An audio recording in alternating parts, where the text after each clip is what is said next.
Gloire au Seigneur. Tu remercies Dieu, frère, pour les offrandes? Seigneur, je veux te remercier pour ces offrandes. Je te prie qu'ils puissent servir pour ta gloire, Seigneur. Amen. Pour que nous ayons plus, Seigneur, de réunions semblables à celle-ci. Oui, amen, amen. Merci pour tous qui ont pu mettre, Seigneur. Et tu pourvois pour ceux qui n'ont pas pu mettre, amen. Seigneur. Amen. Adieu. Et je veux aussi demander à l'ancien, Mouchaï, qui prie. Notre Père, on est béni parce que tu es dans notre vie. Et nous voulons ce soir, par le moyen de l'Évangile et des cantiques, des témoignages que nous avons écoutés, te faire connaître. Parce que tu as dit que la vie éternelle, c'est de connaître Dieu. Tu as dit aussi que tu ferais de ton serviteur une flamme de feu. Alors au nom de Jésus, qu'il soit le moyen du salut, de la délivrance, de la guérison, au nom de Jésus, bénis-le pour nous. Dans le nom de Jésus, nous disons merci, amen. Gloire au Seigneur. Et nous voulons dire aux frères qui prêchent dans toute la liberté que l'Esprit les donne de prêcher. Amen.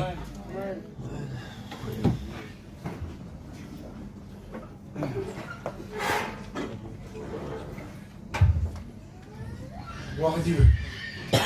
Dieu soit béni. Est-ce avec joie que nous sommes ici parmi vous? Ça faisait longtemps qu'on n'était pas passé. Le Seigneur a permis que nous puissions passer aujourd'hui. C'est avec joie que nous sommes ici pour apporter notre concours par rapport à la prédication de la parole de Dieu. Ce n'est pas sans le cœur lourd, parce que c'est important de prêcher la parole de Dieu telle que Dieu veut que nous la prêchions. Un jour, un serviteur de Dieu a dit, ça m'est resté gravé, et depuis que je prêche, et depuis que j'ai entendu en tout cas, il a dit, prédicateur, souviens-toi que lorsque tu prêches, le premier auditeur que tu as, c'est Dieu. Alors fais attention à ce que tu dis. Amen. Amen. Parce que la foi, l'élément qui nous permet de nous sauver, la foi vient de ce qu'on entend. Et ce qu'on entend vient de la parole. Un jour, on m'a posé une question. On m'a dit, Antonio, comment tu vois, toi, ces réunions où il y a des stades remplis, où il y a des chants qui se font à perte de temps, on va dire, des stades remplis, plein de monde, mais où peut-être l'évangile ne serait pas prêché. Est-ce que tu crois qu'il y aurait des personnes, même s'ils sont sincères, qui puissent se sauver? Ben j'ai dit non. Mais pourquoi tu dis non? Mais si on est sincère, on peut se sauver. Je dis non. Sincérité ne veut pas dire vérité. On peut être sincère et être dans le mensonge. Et s'il n'y a pas l'élément de la parole de Dieu, même qu'il y ait un système évangélique derrière, même qu'il y ait une émotion évangélique, même qu'il y ait une connaissance évangélique, s'il n'y a pas le message de l'évangile, il n'y a pas matière à croire. On ne peut pas croire si la parole de Dieu n'est pas prêchée. On ne peut pas croire. Est-ce qu'on peut le comprendre? Qu'on ne peut pas croire. Si l'évangile n'est pas prêché, c'est une ruine spirituelle aujourd'hui. On vit un temps, tu me coupes, c'est l'ancien, on vit une ruine spirituelle, une ruine évangélique. C'est une ruine, ça n'est pour pleurer. Peut-être que je suis trop alarmiste, mais c'est en tout cas ce que je vis. Il y en a pour pleurer. On entend tout de Dieu, sauf le message de Dieu. Et c'est même révoltant, parce que Dieu aime. Écoutez-moi bien, le cœur de l'évangile, c'est l'amour de Dieu.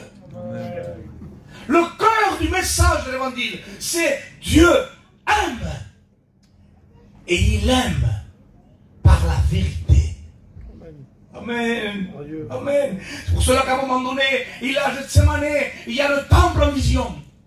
Il y a le temple en vision. Dans le temple, il y a 3 portes qui aujourd'hui sont cimentées, qui aujourd'hui sont fermées. Il y a 3 portes. Et là, Jésus est en train de dire aux gens qui sont à Gethsemane, à ses apôtres, des gens qui regardent le temple, parce que le temple, dedans, il y a la présence de Dieu. Dedans, il y a tout ce que reflète Dieu. Dedans, il y a l'image de Dieu, la personne de Dieu. Et Jésus dit, je suis les 3 portes, le chemin, la vérité et la vie. Amen. Ça ne sert à rien de vouloir rentrer par soi-même dans le temple. Je suis celui qui te fait rentrer. Je suis celui qui te fait rentrer. Personne ne peut te sauver si ce n'est Christ.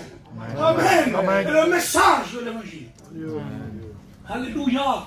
Je sens la grâce de Dieu. Amen. Amen. Sauve-toi. Crois. Comment je peux croire? Au travers du message de l'évangile. Amen. Amen. Vous voulez qu'on lise un texte ensemble? Amen. Jean 3, pardon. Mais il y eut un homme d'entre les pharisiens, nommé Nicodème, un chef des Juifs, qui vient, lui, auprès de Jésus de nuit, et lui dit, Rabbi, nous savons que tu es un docteur venu de Dieu, car personne ne peut faire ces miracles que tu fais si Dieu n'est avec lui. Jésus lui répondit, en vérité, je te le dis, si un homme ne naît de nouveau, il ne peut voir le royaume de Dieu. Nicodème lui dit, mais comment un homme peut-il naître quand il est vieux? Peut-il entrer dans le sein de sa mère et naître? Jésus lui répondit, en vérité, je te le dis, si un homme ne naît d'eau et d'esprit, il ne peut entrer dans le royaume de Dieu. Ce qui est né de la chair est chair. Écoutez bien ce mot. Ce qui est né de la chair est chair. Il y a un évangile qui est né de la chair. Il existe cet évangile-là. Eh bien, cet évangile qui est né de la chair reste chair. Ce qui est né de la chair est chair. Ce qui est né de l'esprit est esprit. Ne t'étonne pas que je t'ai dit, il faut que vous naissiez de nouveau. Le vent souffle où il veut, tu entends le bruit, mais tu ne sais ni d'où il vient, ni où il va. Il en est ainsi de tout homme qui est né de l'esprit. Nicodème lui dit, comment cela? Quelle question? Nicodème lui dit, comment cela peut-il se faire? Alors on va attendre la réponse de Jésus. Jésus lui répondit, tu es le docteur d'Israël, et tu ne sais pas ces choses. En vérité, je te le dis. Nous disons ce que nous savons, et nous rendons témoignage de ce que nous avons vu. Et vous ne recevez pas notre témoignage. Si vous ne croyez pas quand je vous ai parlé des choses terrestres, comment croirez-vous quand je vous parlerai des choses célestes? Personne n'est monté au ciel, c'est celui qui est descendu du ciel, le Fils de l'homme qui est dans le ciel. Et comme Moïse éleva le serpent dans le désert, il faut de même que le Fils de l'homme soit élevé, afin que quiconque croit en lui ait la vie éternelle. Car Dieu a tant aimé le monde qu'il a donné son Fils unique, afin que quiconque croit ne périsse pas, mais ait la vie éternelle. Amen. Amen. Amen. Amen. On lit un second texte et ensuite nous allons dire quelques mots sur cela. Nombre 21, verset 6. Alors l'Éternel envoya contre le peuple des serpents brûlants. Ils mordirent le peuple et il mourut beaucoup de gens en Israël. Le peuple vint et dit, nous avons péché, car nous avons parlé contre l'Éternel et contre toi. Prie l'Éternel, afin qu'il éloigne de nous ces serpents. Moïse pria pour le peuple. L'Éternel dit à Moïse, fais-toi un serpent brûlant et place-le sur une perche. Quiconque aura été mordu et le regardera, conservera la vie. Moïse fit un serpent d'airain, de bronze, si vous voulez mieux, et le plaça sur une perche. Quiconque avait été mordu par un serpent et regardait le serpent, conservait la vie. Amen. Amen. Vous avez remarqué la lecture, vous la connaissez bien sûr, mais j'ai fait exprès de le lire. Parce que il y a un constat indéniable.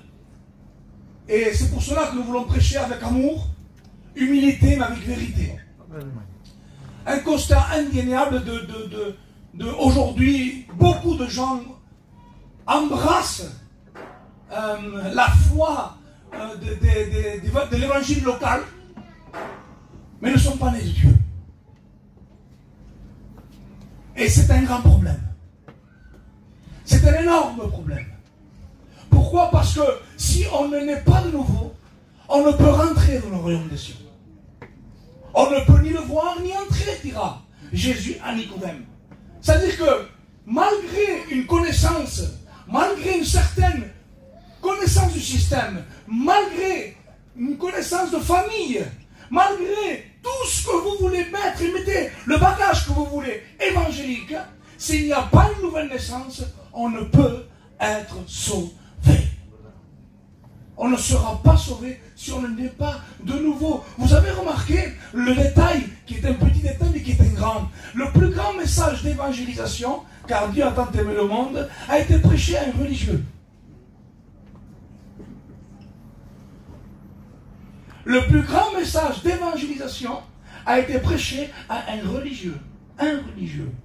Il aurait pu le prêcher aux Samaritains, il aurait pu le prêcher aux gens de mauvaise vie, il a prêché à Nicodème, un homme qui avait une connaissance des choses de Dieu. Et Jésus l'a évangélisé de la meilleure des façons. Le message de l'amour de Dieu, il l'a donné à lui, à quelqu'un qui croyait le connaître et qui le connaissait pas.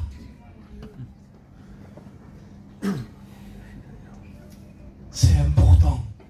C'est important pour nos anciens qui sont ici. C'est important pour les moins jeunes. C'est important pour les jeunes. C'est important pour les enfants. On ne peut pas vous tromper. Et on ne veut pas que vous vous trompiez. Si vous naissez pas de nouveau, vous ne pouvez voir le royaume des cieux. Alors vous allez dire, pasteur, comment cela peut-il se faire? Mais Jésus ne dit jamais comment cela se fait. Il nous dit comment on peut expérimenter une œuvre unique de Dieu. C'est Dieu qui sort. Le salut vient de Dieu. Le salut vient de Dieu, comme je l'ai dit. Il a dit, je suis le chemin, la vérité et la vie. C'est lui qui te sauve. Amen. Amen. Alors tu n'as pas besoin de comprendre les moyens que Dieu fait dans son ciel de gloire pour que la nature change. Tu as besoin de croire. Croire en quoi? Croire en ce qui est écrit. Croire en ce qui est écrit. Le péché est destructeur. Le péché détruit. La Bible nous dira que lorsque l'homme et la femme ont péché, le texte hébreu va le traduire comme cela. Si tu désobéis, Adam, en mourant, tu mourras. C'est ce que dit l'hébreu. En mourant, tu mourras. C'est-à-dire qu'il y aura une mort qui t'atteint spirituelle en premier lieu. Une mort spirituelle. Et qu'ensuite se verra par le corps. Chapitre 6 de la Genèse nous dira que les jours seront limités, car le cœur de l'homme est trop méchant. Et ensuite nous verrons dans l'Apocalypse qu'il y a la mort éternelle. Pour l'éternité. Et tout l'être de l'homme a été atteint par le péché. L'homme est composé d'esprit, âme et corps. Et nous le voyons dans la parole de Dieu.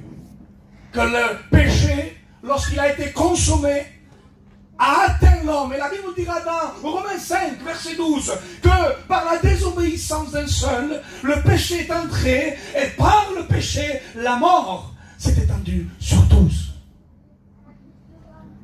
Automatiquement, l'esprit que Dieu avait donné à Adam, cet esprit qui communiquait avec lui, parce que c'est un esprit qu'on parle avec Dieu. C'est pour ça que Jésus dira dans Jean 4 à la Samaritaine, que Dieu est esprit. Dieu est esprit. Et il faut que ceux qui l'adorent en esprit. Parce que c'est par l'esprit que Dieu touche à l'homme. Et que l'homme pouvait répondre à Dieu. Vous comprenez? Mais la Bible nous dira que lorsque l'homme a décidé de désobéir dans un jardin auquel Dieu l'avait déposé, auquel il avait communion avec lui, la Bible nous dira que l'homme est mort. Même si les poumons respiraient, la déconnexion s'est établie. Et l'homme est mort. Vous savez, excusez-moi du mot, parce que le mot est lourd, et quand on passe par des situations similaires, ça fait mal de le rappeler, mais c'est la vérité. Nous avons une image de mort et nous pensons à quelqu'un que nous avons perdu. C'est vrai ou pas? C'est ça la première chose. Mais laissez-moi vous dire que lorsque ce mot est apparu, il est apparu en premier lieu là. Il n'existait pas avant. Et mort veut dire littéralement séparation. En réalité, l'image que tu as, toi, quand tu dis moi mort, c'est quelqu'un que je ne peux plus côtoyer. Eh ben c'est réellement l'image qu'il faut que tu aies. Parce que c'est réellement ce qui se passe. Lorsque l'homme est dans le péché, il ne peut plus côtoyer Dieu. il y a une déconnexion qui se fait. Il y a une séparation qui se fait. L'homme est mort et vous allez dire non, pasteur, parce que peut-être qu'il est dans un état. Non, non, non, il n'est pas dans un état comateux. Il n'est pas malade. La Bible dit qu'il est mort. Nous étions morts dans nos offenses et nos péchés, dira Éphésiens. Ézéchiel 18, l'âme qui pêche, c'est celle qui mourra.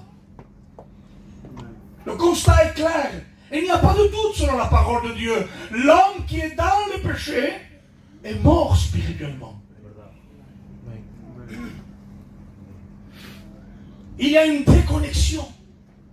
Et le problème qu'il y a, c'est que malgré cet état, il y a des connaissances qui s'ajoutent à un homme qui est mort spirituel. Et cet homme arrive un jour à devenir quelqu'un d'important, religieusement parlant. C'est pour cela qu'on en vient dans Nicodème. Parce que malgré l'état de déconnexion entre l'homme et Dieu, il y a un système religieux qui fait que des gens croient qu'ils peuvent atteindre le ciel parce qu'ils ont une certaine connaissance ou une position. Écoutez-moi bien, Nicodème, c'était pas n'importe qui. Nicodème, nous on dit pharisien. Ah, les pharisiens veulent se faire voir devant les gens. Parce que c'est l'image que nous avons. Parce qu'on a les Écritures. Mais à l'époque des pharisiens, c'était les méga spirituels de l'époque. Vous savez comment il est né ce mouvement des pharisiens? C'est qu'il est né dans l'histoire, dans le temps du silence de Dieu. Il y a un moment où dans le thème historique, Israël a abandonné Dieu. Ils avaient embrassé les lois des autres dieux, des autres peuples. Ils ne voulaient plus rien savoir, plus rien de la Torah, plus rien de Dieu, plus rien. Et une famille s'est levée. Une famille a dit, c'est pas possible. Pourquoi on perdre Dieu et la Torah? Et ils se sont battus pour récupérer la parole de Dieu. Ils sont tous morts, une famille de frères, avec son père, tous morts. Le dernier qu'on appelle Judas Maccabée, c'est le frère Maccabée. Le dernier qu'on appelle Judas Maccabée était au point de mourir. Sa mère l'a mis devant pour qu'il renie ce qu'il est en train de faire. Vous savez ce qu'a répondu la mère? Meurs mon fils, Dieu te ressuscitera. Et le petit est mort. Ça a créé un tel impact en Israël, ça a créé un tel impact pour le peuple juif, qu'ils se sont dit, mais on a été égarés, il faut embrasser de nouveau la loi de nos pères. Et la Torah est revenue. Et il est né le mouvement Pérouchim, pharisien, les séparés. Pas n'importe qui un pharisien. Donc les gens, quand ils voyaient un pharisien, disaient, c'est le lien entre nous et Dieu. Si on avait une question à poser, c'était un pharisien qu'on allait voir. Quand un pharisien passait, les gens le saluaient. Pour ceux qui ont la Bible, les chrétiens qui lisent la Bible, est-ce que vous avez vu Paul critiquer les pharisiens? Paul ne l'a jamais critiqué. Il dit même qu'il en était un. Pourquoi? Parce que c'était vu comme quelque chose d'important. En plus, Nicodème, il dit que c'est un chef des pharisiens. Ce qui veut dire qu'il faisait partie du Sanhédrin. Sanhédrin composé de 71 sages qui votaient les lois judaïques pour le peuple d'Israël. Il en faisait partie, sinon il ne serait pas été un chef. Et cet homme-là a respecté, qui pratiquait les ordonnances de la Torah, voit un jeune rabbin. Il voit un jeune rabbin qui prêche la Torah, parce que Jésus prêchait la Torah. Il prêche la Torah, mais d'une façon différente. C'est quelqu'un qui vit ce qu'il dit. Et Nicodème est perturbé par cela. Pourquoi tu dis ça, pasteur? Parce qu'il lui dit, personne ne peut faire ce que tu fais. C'est ce qu'il faisait qui le perturbait. Dans la Torah, dans l'enseignement, Jésus savait où il allait. Mais ce qui perturbait Nicodème, c'est qu'il dit, mais il fait tout ce qu'il dit. Amen. Amen. Et les miracles qui suivent. Quand il parle, il y a comme si le royaume des cieux venait. Jésus dira dans l'évangile de Marc, aujourd'hui, le royaume de Dieu s'est approché de vous. Amen. Alors il va voir Jésus de nuit. Et regardez ce qu'il dit. De nuit, les gens lui disent, parce que peut-être qu'il avait honte, ce n'est pas le cas. Si vous voulez mieux, les pharisiens, ils étudient, ils prêchent et ils enseignent la journée, toute la journée. Et le soir, ils étudient et ils prient pour le lendemain. Donc il allait après son travail. Après le travail d'enseignant de la Torah, il dit, je vais le voir, on m'a dit qu'il était là, je vais aller le voir. Et il va voir Jésus de nuit. Il lui dit, nous savons que tu es un docteur venu de Dieu. Il y a une recherche, mais Jésus l'aime. Et il va la franchir. Amen. Il y a une recherche. Il ne laisse même pas s'exprimer. Il dit, nous savons que tu es un docteur venu de Dieu, car personne ne peut faire ce que tu fais si Dieu est avec lui. Et Jésus dit, Nicodème, si un homme ne naît d'eau et d'esprit, il ne peut rentrer dans le royaume des cieux.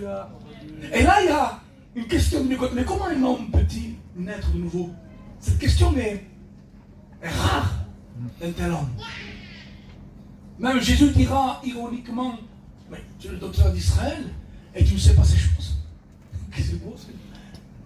Savez-vous pourquoi? Parce que Nicodème savait le terme de la nouvelle naissance. Ce n'est pas inconnu dans le monde judaïque. Il y a un baptême juif. Vous le saviez?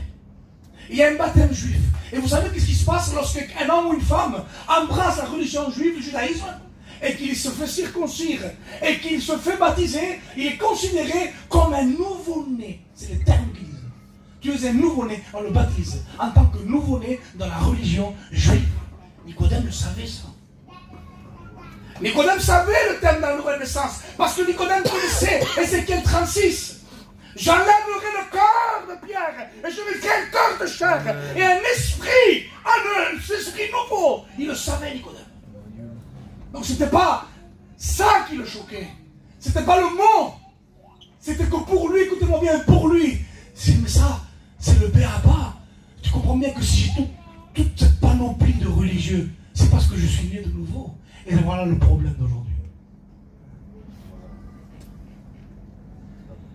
Tu me parles de nouvelles. Mais ça, je sais. Mais qu'est-ce qu'il faut? Il faut que je naisse de nouveau, mais vraiment, quoi? Parce que ce que tu dis, je connais. Et c'est le problème d'aujourd'hui. Tu comprends? Ça fait 40 ans que je viens aux réunions. Je suis né de nouveau. Tu comprends? Le pasteur est mon oncle, mon cousin, mon père, mon frère. Les chrétiens me parlent de la Bible.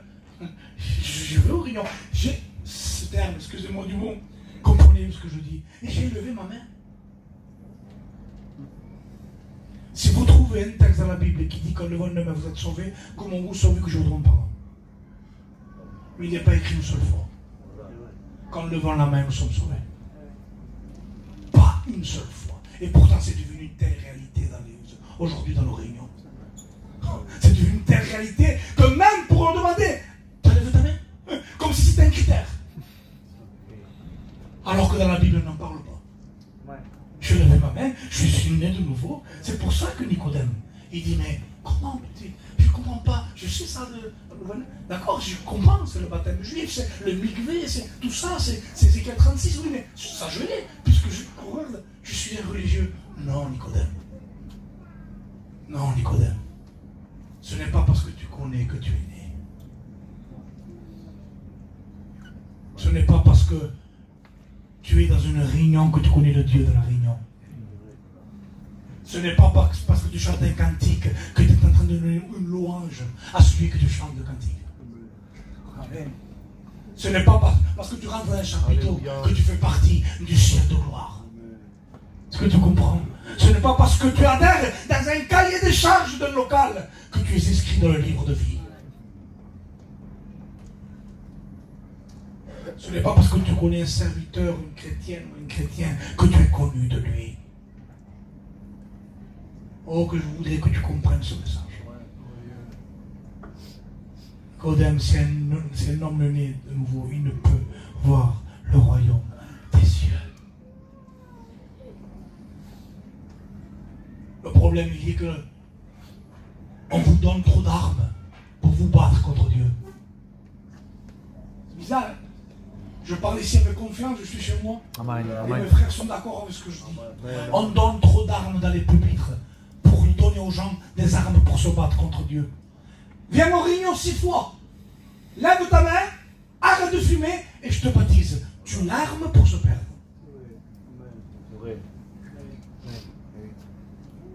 Tu fais ça, ne fais plus ça. Comment ça se fait? Comment on peut laisser qu'on puisse créer nous-mêmes un comportement? On crée des comportements. Alors on le fait. Psychologiquement, ça marche. On arrête de fumer. On est baptisé. Je suis né de nouveau. Faux. Faux. Si tu n'as pas compris qu'est-ce que l'évangile, tu ne peux pas naître de nouveau. Amen, amen. Qu'est-ce que l'évangile? L'évangile, c'est qu'un jour Dieu a voulu nous regarder. C'est qu'un jour Dieu a voulu regarder des hommes et des femmes perdus, qui n'avaient rien à faire pour être perdus. Ils l'étaient. Mais si je fais ça, est-ce que je vais me perdre? Ne fais rien, t'es perdu. Ce n'est pas un comportement, c'est un état. Le péché n'est pas le fruit, c'est la racine. Et des fois, nous enlève le fruit, comme si on enlève un arbre qui n'est pas bon. Vous enlevez tous les fruits de l'arbre, les fruits ressortiront pas bons. C'est l'arbre qui est mauvais. Est-ce que tu comprends? Arrête d'essayer de vouloir arrêter l'alcool, la drogue, la cigarette, de vouloir t'améliorer, d'aller aux réunions, de lever ta main. Arrête! C'est l'arbre qui doit changer. Amen, amen. C'est l'arbre qui doit changer. Arrête! Arrête de venir en couleur. Arrête de dire je vais essayer d'enlever les chrétiennes et je fais plus ci et je remercie le Seigneur pour ça. Non! Rencontre Dieu. Amen. Rencontre Dieu. Rencontre-le. L'homme est pécheur et il est mort dans ses offenses et ses péchés. Et il n'y a rien à faire. Et que je voudrais t'imprégner de cette crainte, t'imprégner de cette angoisse, oui. Peut-être que je suis le seul pasteur à le dire. Je voudrais que ce soir tu sois angoissé. Oh Dieu. Non, mais moi je vais sortir joyeux. Si on sort d'ici joyeux, c'est qu'on n'a pas compris la réunion. Amen. À moins que tu sois repenti. Gloire à Dieu, amen. Cela faut que tu sortes ici triste ou fâché. Fâche-toi contre moi. Moi j'aurais réussi la réunion. Gloire à Dieu. Rencontre Dieu. Mais pasteur, alors il n'y a rien à faire, non? Et tu sais pourquoi? Je vais te dire le problème. Parce qu'il faudrait que je fasse ci, ça, non. Le problème qu'on a, c'est Dieu. C'est Dieu le problème. Un jour, je crois que je l'ai déjà dit ici, mais je le dis au nouveau, un pasteur a fait une conférence à l'université. Et il voulait prêcher l'évangile, lui, mais les jeunes commençaient à avoir des questions sur les dinosaures, des questions compliquées pour bloquer le pasteur. Le pasteur a prié pour que Dieu lui donne l'inspiration. Et Dieu lui a donné l'inspiration. Il a commencé comme ça. Il a dit, j'ai une bonne et une mauvaise nouvelle à vous dire. Tout le monde a écouté. Il dit, la bonne nouvelle, c'est que Dieu est bon et juste. Tout le monde a dit, oui, c'est bien. Il dit donc, la mauvaise nouvelle, c'est que Dieu est bon et juste. Gloire à Dieu, gloire à Dieu, amen. Et là, il y a un jeune qui a fait un peu comme tu fais là. Et il a été courageux, c'est le fils, il a dit, pasteur, en quoi est-il mauvais que Dieu soit bon et juste? Et il dit que toi, tu ne l'es pas. Alléluia. Est-ce que vous comprenez? Le problème qu'on a, c'est que nous péchons contre un Dieu saint. C'est ça le problème. Tu ne pêches pas contre un homme. Tu pêches contre quelque chose que Dieu a condamné. Écoute-moi bien. Tu essayes de convertir ce que Dieu a chassé. Tu essayes de rendre spirituel ce que Dieu lui-même. Tu crois que Dieu va laisser rentrer dans le ciel ce qu'il a lui-même chassé? Il ne peut pas accepter ce qu'il a déjà chassé. Il faut une autre nature. Gloire à Dieu, Dieu amen. est trop saint. C'est vrai. Trop saint. Beaucoup trop pour nous. La Bible nous dira que des anges couvrent la face. Amen, amen. C'est beau. Se couvrent. Des anges qu'on appelle les brûlants. Je vais faire vite. J'ai commencé par un.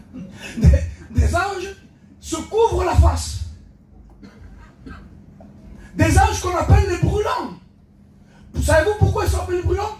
Parce qu'ils sont tellement près du trône de Dieu que l'impact de Dieu les brûle. Ça veut dire que si un de ces anges rentre ici, nous serons consumés. Oui. On ne pourrait pas le supporter. Mais ces anges-là se couvrent la face devant lui. Vous le lirez dans Ésaïe 6. Et vous savez qu'est-ce qu'ils font? Qu'est-ce qu'ils disent? Ils disent Saint, Saint, Saint l'Éternel. Et attention, je vais aller plus fort, hein. Amen. Ils ne disent même pas à Dieu. Ils le disent un à l'autre. Ils ne regardent même pas Dieu, tellement que Dieu est saint. Amen. Saint, Saint, Saint de l'Éternel. Pourquoi 3 fois? Parce que le chiffre 3 dans la numérologie hébraïque, c'est la plénitude. Ça veut dire que tu es plein dans ta sainteté. Il n'y a rien à rajouter. Tu es plein. Tu es au plus profond de la sainteté. Il n'y a personne ni rien de saint comme toi. Amen. Amen. Gloire à Dieu. C'est la plénitude de la sainteté. La Bible dira, ô Éternel, tes voies sont saintes. Elle dira aussi, ô Éternel, ta demeure est sainte. Habakkuk, tes yeux sont trop purs pour voir le mal. Alléluia. Il trouve de la folie dans les anges qu'il avait. Et les étoiles qu'il a lui-même lancées dans le firmament sont impures à ses yeux. C'est ce Dieu-là qu'on prêche. C'est ce Dieu-là qu'on prêche. Et un homme inspiré de Dieu va dire, dans le psaume 93 de mémoire, il dira, ô Éternel, la sainteté convient dans ta maison pour la durée des temps. Ça veut dire que dans sa maison, ce qui convient, c'est la sainteté. Oui, mais le dessous un gitano, ce qui convient, c'est la sainteté. Oui, mais moi, je fais un bien. Ce qui convient, c'est la sainteté. Oui, mais l'autre, il m'a fait du mal. Ce qui convient, c'est la sainteté. Autrement dit, il n'y a pas d'excuse. S'il n'y a pas de sainteté, on ne rentre pas. Amen. Gloire à Dieu. Alors, pasteur, comment on fait? Parce que là, il y a un problème. Alors, si on t'écoute, on est pécheur. On est mort et lui est saint. Comment on fait alors? Ben, il faudrait que dans l'idéal, un homme sans péché puisse parler pour nous. Amen. Et j'ai une bonne nouvelle. Amen. Amen. Il y en a un qui l'a fait. Amen. Amen. Un pachai. Un seul. Un seul qui pouvait se présenter devant Dieu et nous représenter à nous. Parce que la Bible dira que Dieu a tant aimé le monde qu'il a donné, écoutez-moi bien, son fils. Le terme grec veut dire son lui-même. Dieu s'est fait homme. Dieu s'est fait homme. Il a pris le corps de l'homme. Et même si vous avez êtes animé de bonne volonté en train de dire oui, mais il n'était pas un homme comme les autres, il était non, Dieu et Jésus était homme. Amen. Et pourquoi je dis cela? Parce que la Bible dit qu'il est venu comme un simple homme, et s'il n'aurait pas été un homme, son sacrifice n'était pas valable. Donc il était 100% homme, et il était Dieu. C'est un mystère qui nous dépasse, mais c'était la réalité. Amen. Et il a marché. Et il a marché sur la terre, en accomplissant tous les commandements de Dieu que toi et moi, on ne pourra jamais accomplir. Lui, c'était la première fois depuis que la terre était contaminée par le péché, qu'un homme sans péché marchait sur elle. Il a grandi dans l'humilité, il a même appris l'obéissance. Pourquoi il a appris l'obéissance? Parce qu'il était Dieu et donc il n'obéissait à personne, on l'obéissait à lui. Mais pour amour du peuple qu'il avait racheté, il a appris l'obéissance. Alléluia.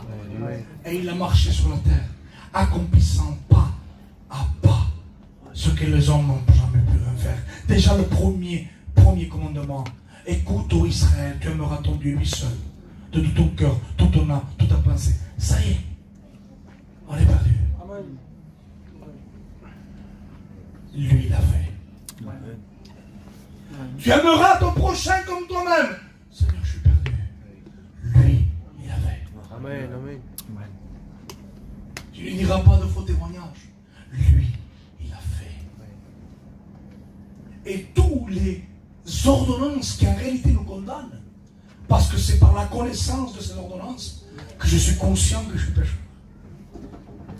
Jésus les a accomplis. Amen. Absolument tout. Sans rien passer outre. Absolument tout.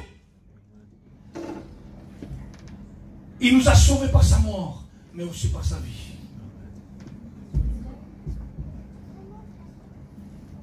C'est beau ça.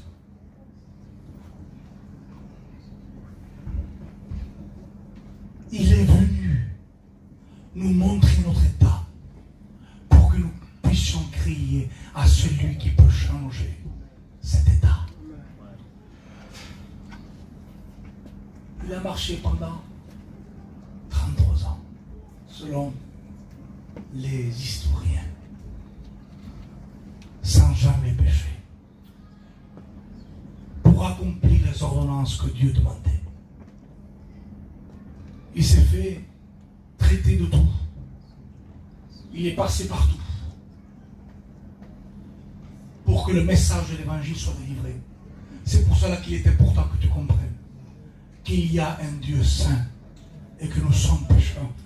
C'est pour cela que Christ est mort.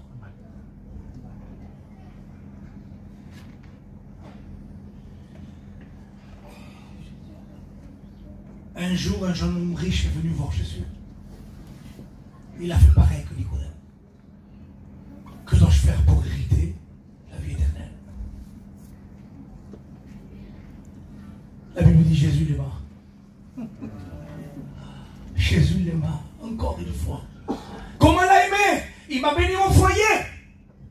Non. Comment m'a aimé? Il m'a réconcilié avec telle personne. Il m'a donné plus d'argent. Il m'a enlevé l'angoisse. Il m'a donné la paix. Et mes enfants ne pleurent plus. Non. Il a aimé en lui disant, il te manque une chose. Vends tout ce que tu as. Distribue-le aux pauvres. La Bible dira que ce jeune homme riche, regardez ce qu'il dit. Partait triste. Pourquoi triste?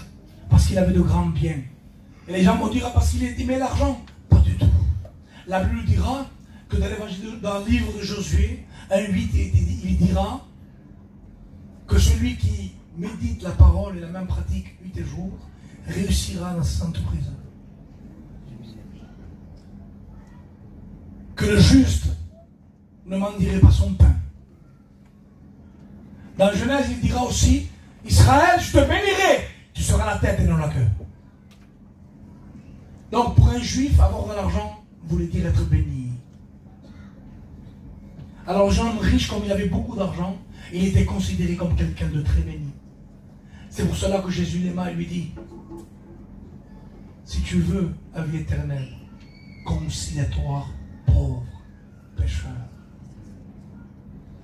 Et oui, parce qu'en vendant tout, le jeune homme riche, si je vends tout, qu'est-ce qu'ils vont dire les gens? Que j'ai péché. Souvenez-vous de Job, qu'est-ce qu'ils ont dit ses amis? T'as dû pécher pour faire ça. Parce qu'il avait tout perdu. Le jeune homme riche, si je perds tout, alors qu'est-ce qu'ils vont dire? Que j'ai péché? Je ne peux pas dire ça, je ne peux pas avouer ça. J'ai trop d'œuvres. J'ai trop d'œuvres pour ça. Alors il partit tout triste. Est-ce que vous comprenez? C'est pour cela qu'il est primordial d'accepter notre nature devant Dieu. Accepter que nous sommes pécheurs, comme l'a fait le fameux Nicodème. Mais pourquoi tu dis ça? Parce que nous voyons, et nous allons terminer dans un texte, que Nicodème n'est pas resté là. Nicodème n'est pas resté là. Nous allons terminer avec ça.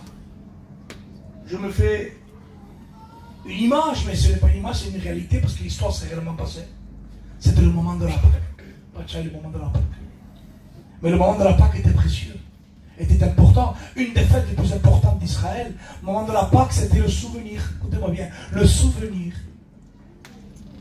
qu'un jour, au prix du sang d'un petit agneau, sur le linteau des portes, nous avons été libres. C'était ça. Et quand il y a eu cet événement, il a dit maintenant Israël, tu fêteras ça tous les ans. Donc tous les ans, le peuple juif fête la Pâque en disant, on se rappelle qu'un jour, au prix d'un sang de l'agneau, l'Éternel Dieu nous a délivrés de la puissante main de Pharaon et de l'Égypte. Et là, c'était le moment de la Pâque. Et la Pâque était importante parce que le chef de maison devait s'asseoir en principale place de la table. Le plus jeune était à son côté et il devait expliquer à sa famille.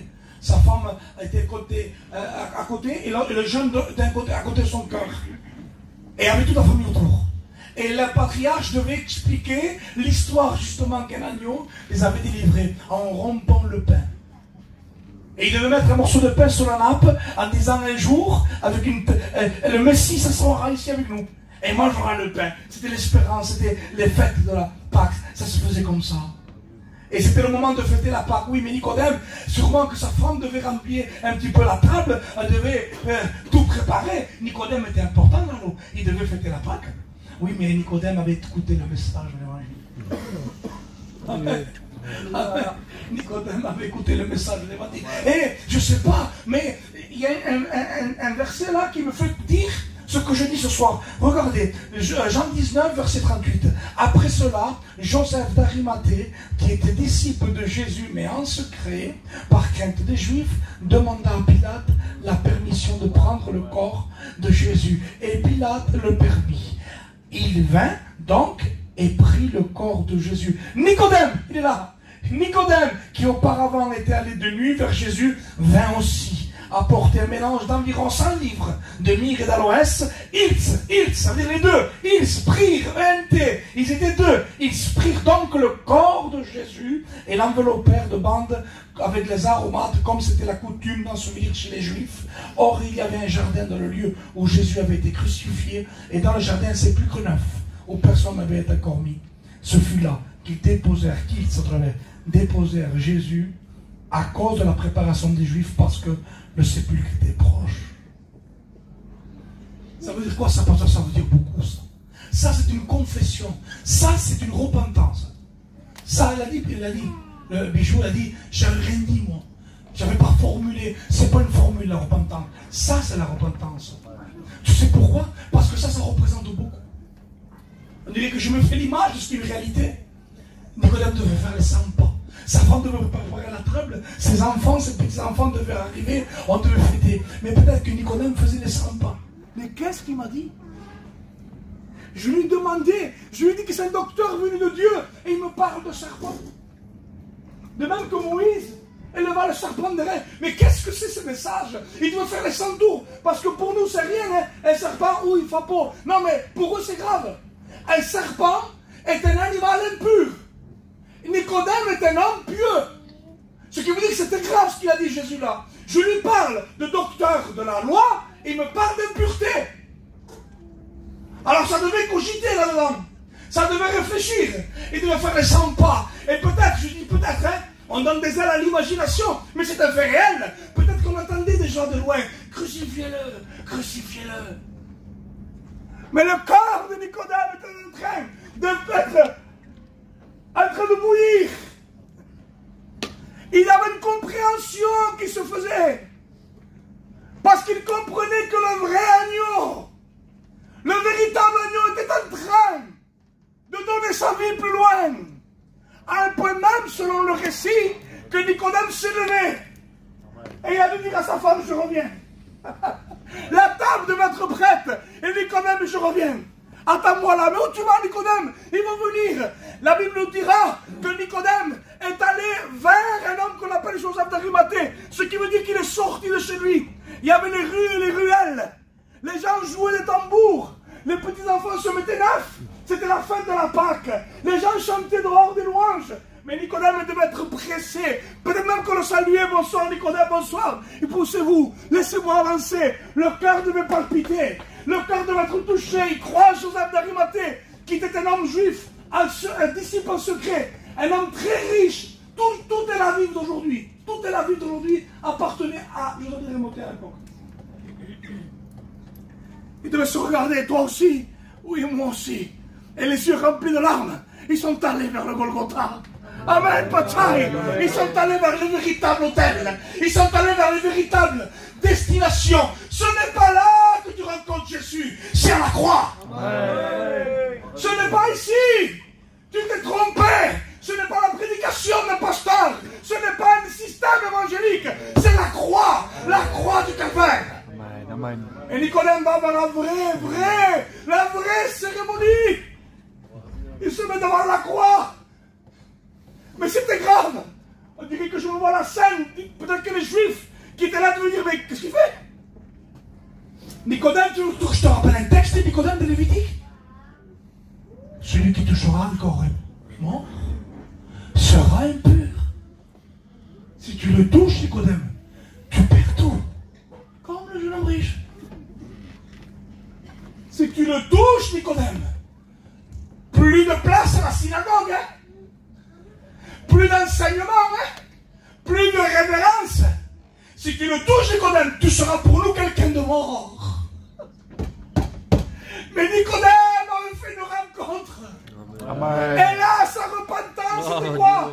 Pardon Seigneur, je lève ma main. Non, sa repentance, donne-moi le corps. Amen. Amen. Donne-moi-le. Amen.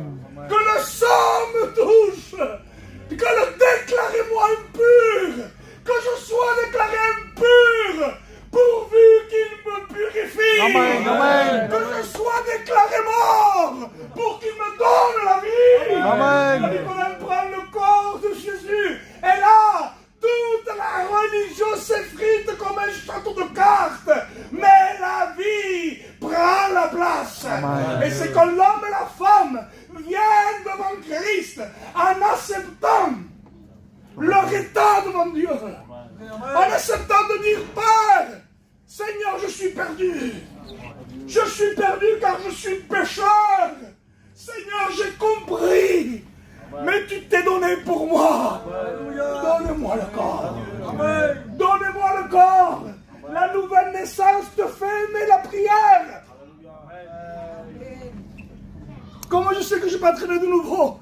Où sont tes fruits? Interroge tes fruits. Interroge-les. Prends tes fruits et pose-leur la question. Fruits, est-ce que je suis né de Dieu? Je ne sais pas. Tu continues à vivre dans le péché, dans la critique, dans le mal, dans la méchanceté, dans la haine, dans le monde, dans l'esprit du monde. Tu n'es pas né de Dieu. Mais si les fruits disent, tu arrives à aimer la justice qu'avant tu n'aimais pas. Tu désires vivre en sainteté, et même si cela coûte, ton cœur il pleure. La prière devient un lieu de repos plutôt qu'un lieu de poids. Amen. Elle devient un lieu de repos. La prière devient une nécessité respiratoire plutôt qu'un moment d'étouffement. Je marche en nouveauté de vie. Tu marches en nouveauté de vie? Oui, je marche en nouveauté de vie. Je n'arrive plus à commettre ce que je commettais. Et aujourd'hui, j'arrive à vivre dans un monde auquel je n'y arrivais pas. Le monde de la vie chrétienne. Alors tu es né de nouveau. Embrasse le corps. Adieu. Et que le sang de Jésus te purifie. Amen. Je n'ai pas plus d'explications profondes. Maintenant, c'est l'Esprit de Dieu qui doit te convaincre. Amen. Pour que tu puisses répondre en repentance et foi. On incline nos fronts, on prie le Seigneur. Amen.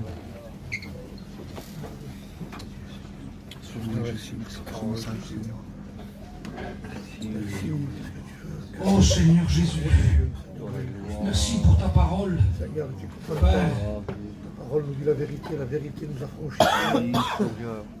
Merci pour la vérité, pour fais ce qu'on ne peut pas faire. dans la vérité qui a été annoncée. Convainc. Nous on peut parler, Seigneur, et on doit,